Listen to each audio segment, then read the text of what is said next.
Bonjour et bienvenue sur la Space TV. Nous allons parler emploi en agriculture et notamment comment bien recruter un salarié lorsqu'on est exploitant agricole. Alors pour en parler, je reçois Valérie Heiser. Bonjour, vous êtes chargée de mission à l'ANEFA, donc l'ANEFA qui est l'association nationale pour l'emploi et la formation en agriculture. Donc vous êtes sur le département de l'Ille-et-Vilaine. Quel est un peu votre métier et les missions de l'ANEFA ? Bonjour. Effectivement, l'ANEFA a pour rôle principal la promotion et le développement de l'emploi salarié dans la production agricole. Donc, quand je dis production agricole, c'est bien les emplois dans les fermes, donc élevage, culture végétale, mais aussi le paysage, les entreprises de travaux agricoles et les CUMA. Les missions de l'ANEFA, quel est son rôle ? Alors du coup, dans les missions notamment de promotion, justement cette activité de promotion, on fait découvrir les métiers, on amène parfois aussi des personnes vers la reconversion vers les métiers de l'agriculture. Donc voilà, c'est des visites d'exploitation, des voyages, on appelle ça des voyages de découverte, mais c'est aussi la mise en relation d'offres et de demandes d'emploi. Donc une bourse d'emploi qui est conventionnée avec France Travail. Et on a également un rôle d'accompagnement des employeurs ou même plus des futurs employeurs que sont les agriculteurs. Donc France Travail vous envoie aussi des candidats quand ils ressentent que ça pourrait être intéressant pour eux ? Tout à fait. Il y a un certain nombre d'actions qu'on peut être amené à faire ensemble. Comme par exemple, prochainement, fin du mois de septembre, on a les journées des métiers de l'agriculture sur toute la France. C'est vraiment une coopération entre France Travail et le réseau ANEFA. Et effectivement, toutes nos offres d'emploi déposées par les agriculteurs dans le réseau ANEFA sont ensuite, on appelle ça captées par le site de France Travail. Donc, tous les demandeurs d'emploi ont accès aux offres d'emploi de la production agricole et du coup, France Travail les positionne effectivement sur ces offres d'emploi. Alors, comment se porte un peu le marché, si je puis dire, de l'emploi et du salariat agricole dans les fermes ? J'ai entendu que là, ça y est, la chiffre du nombre de salariés allait dépasser le nombre d'agriculteurs en Bretagne. Oui, même en Ille-et-Vilaine, depuis 2011, quand on compte en nombre de salariés, on a dépassé le nombre d'agriculteurs depuis 2011. Alors, je vais être honnête, en fait, quand on dit nombre de salariés, par exemple, le salarié qui ramasse des pommes pendant 2 mois, il est compté dedans. Oui. Donc, il faudrait ramener ça à l'équivalent temps plein. Mais effectivement, le salariat se développe et continue à se développer de façon impressionnante.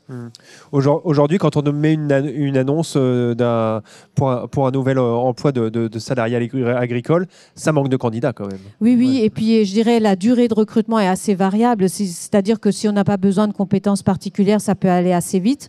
Mais par contre, si on a besoin de quelqu'un qui maîtrise déjà des techniques agricoles, là, par exemple, en production laitière, il faut compter minimum 4 mois avant de trouver le salarié qui convienne.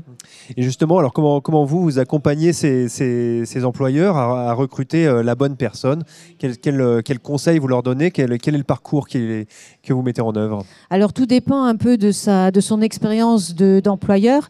Si c'est quelqu'un qui est ce qu'on appelle, nous, primo-employeur, c'est la première fois qu'il va embaucher du personnel, on va déjà lui proposer un rendez-vous. Donc, moi-même, je me présente dans l'exploitation. Je me rends disponible pour l'exploitant pour répondre aux différentes questions qu'il peut avoir. Mais ils ont des questions d'ordre très différents. Ça peut être, est-ce que je suis obligée d'installer des douches ? Ça peut être, est-ce que je dois plutôt embaucher un CDD ou un CDI ?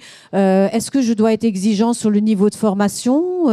Ou est-ce qu'on peut m'accompagner dans ma fonction de tuteur si je dois former quelqu'un, etc. Vraiment des questions très, très variées. Et ensuite, on les aide aussi à exprimer et élaborer leur offre d'emploi. Donc, notamment ma collègue qui gère la bourse d'emploi, elle va les accompagner dans la rédaction et on va essayer aussi de démarquer les annonces les unes par rapport aux autres. Notamment, on va leur poser une question qui parfois semble difficile, mais quand on y réfléchit, chacun a quelque chose d'intéressant à dire. Et cette question, c'est: si moi, j'étais demandeur d'emploi, pourquoi j'irais travailler chez vous plutôt que chez votre voisin ? Qu'est-ce qui vous différencie ?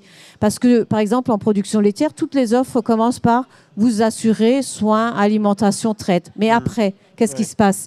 Est-ce qu'on est en robot? Est-ce qu'on est en salle classique? Quel type d'élevage? Est-ce que c'est un élevage moderne, récemment équipé, etc. Il faut mettre en avant ses atouts. Justement, quels sont les éléments qui attirent sur une annonce plutôt qu'une autre? Est-ce qu'il y a des choses qui font que les candidats vont se porter sur l'une ou sur l'autre? En fait, les facteurs d'attractivité sont très variables d'un demandeur d'emploi à l'autre. Par contre, nous, on aide quand même les agriculteurs à repérer ce qui peut être éventuellement négociable. Par exemple, si vous mettez qu'il y a une grande amplitude d'horaires, ça peut intéresser certaines personnes qui ont besoin d'une pause plus large le midi. Mais par contre, si vous mettez que je sais pas, tout le personnel est à la maison à 19h, ça peut en intéresser d'autres, quoi. Donc, on essaye plutôt de voir avec l'agriculteur quelles sont vos marges de manœuvre possibles. Sur quoi, par exemple, certains vont mettre des horaires, mais on va rajouter derrière négociable. Du coup, hop, on a un peu plus de candidats parce que le candidat voit que c'est négociable, même si ça ne lui convient pas tout à fait, ce qui a été énoncé dans l'annonce. Mais on s'est quand même bien mis d'accord avec l'agriculteur que c'est réellement négociable. Ouais. Et du coup, ça fait penser qu'on peut aussi chercher des mi-temps, peut-être, à faire la traite du matin ou la traite du soir, ou des journées dans la semaine et pas d'autres. Oui, alors c'est vrai que ça démarre timidement, mais on a de plus en plus quand même de personnes qui peuvent travailler dans un autre milieu professionnel et qui se disent, tiens, 1 fois ou 2 fois par semaine, j'irais bien faire une traite le soir.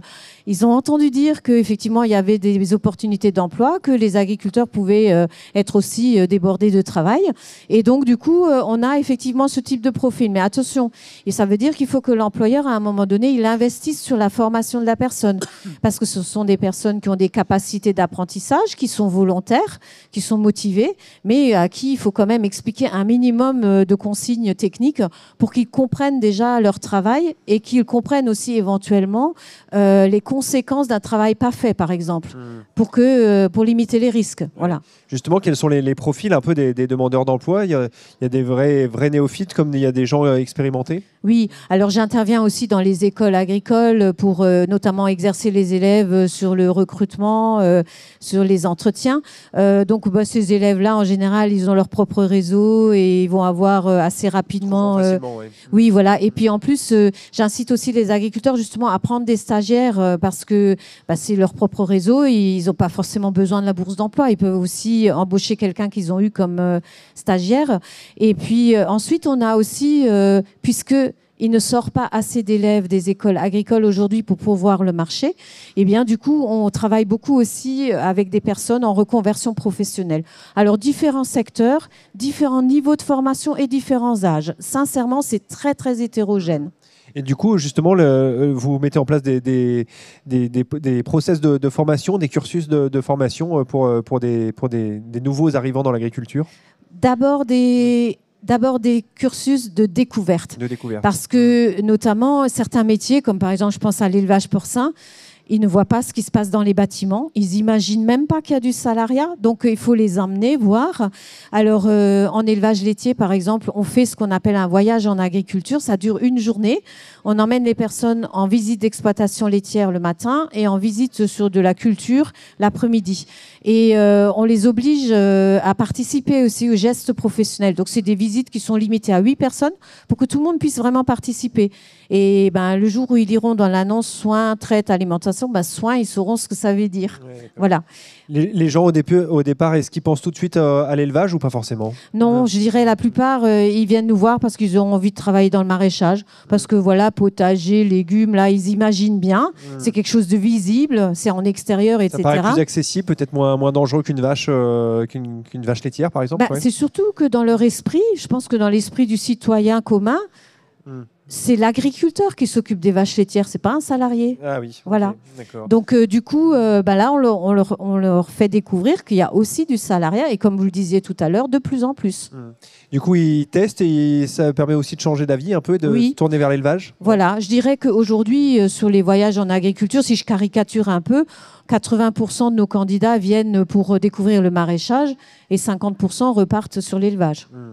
Après ce processus de découverte, ils peuvent poursuivre leur formation? Oui, ils peuvent poursuivre leur formation. Déjà, à l'ANEFA, dans le réseau des ANEFA de Bretagne, on leur propose un dispositif qui s'appelle Graines d'agriculture. C'est en fait une de mes collaboratrices qui va accompagner la personne dans son projet professionnel.